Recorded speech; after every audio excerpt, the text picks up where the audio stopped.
ପତିତପାବନ କିଏ? ନମସ୍କାର, ଆପଣ ସମସ୍ତଙ୍କୁ ଆଜି ଆଉ ଗୋଟେ ନୂଆ ଭିଡ଼ିଓକୁ ସ୍ୱାଗତ।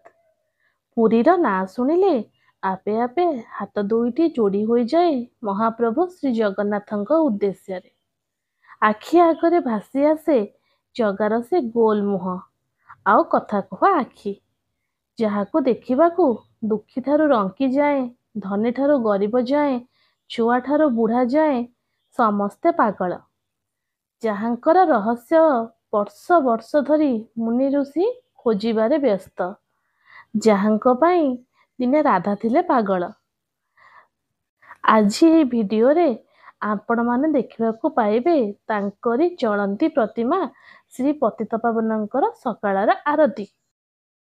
ଯାହାର ଦାଣ୍ଡ ବଡ଼ ଦାଣ୍ଡ, ଦେଉଳ ହେଉଛି ବଡ଼ ଦେଉଳ, ପ୍ରସାଦ ହେଉଛି ମହାପ୍ରସାଦ, ଯାହାର ଶରଧା ବାଲିରେ ପାଦ ପଡ଼ିଗଲେ ଶରୀରରେ ଜାତ ହୁଏ ଶିହରଣ, ସିଏ ହେଉଛନ୍ତି କୋଟି ଓଡ଼ିଆର ମଉଡ଼ମଣି ଜଗତର ନାଥ ଶ୍ରୀ ଜଗନ୍ନାଥ। ପତିତପାବନ ରୂପରେ ସିଂହଦ୍ୱାର ନିକଟରେ ଦର୍ଶନ ଦେଉଅଛନ୍ତି। ପତିତର ଉଦ୍ଧାର ପାଇଁ ନାଁ ତାଙ୍କର ପତିତପାବନ।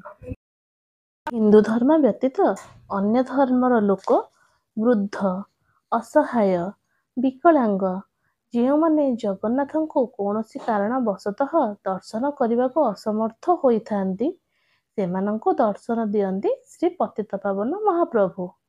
ଚାଲନ୍ତୁ ଆଜିର ଏହି ଭିଡ଼ିଓରେ ଆମେ ଦେଖିବା ସକାଳର ଦ୍ୱାରଫିଟା ନୀତି ଓ ପତିତପାବନଙ୍କର ମଙ୍ଗଳ ଆଳତି ଏବଂ ନିଜକୁ ଧନ୍ୟ ମନେ କରିବା। ଜୟ ଜଗନ୍ନାଥ।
ଯଦି ଭିଡ଼ିଓଟି ଭଲ ଲାଗିଥିବ ତେବେ ଲାଇକ୍ କରିବେ, ସେୟାର କରିବେ ଏବଂ ଚ୍ୟାନେଲକୁ ସବସ୍କ୍ରାଇବ୍ କରିବେ।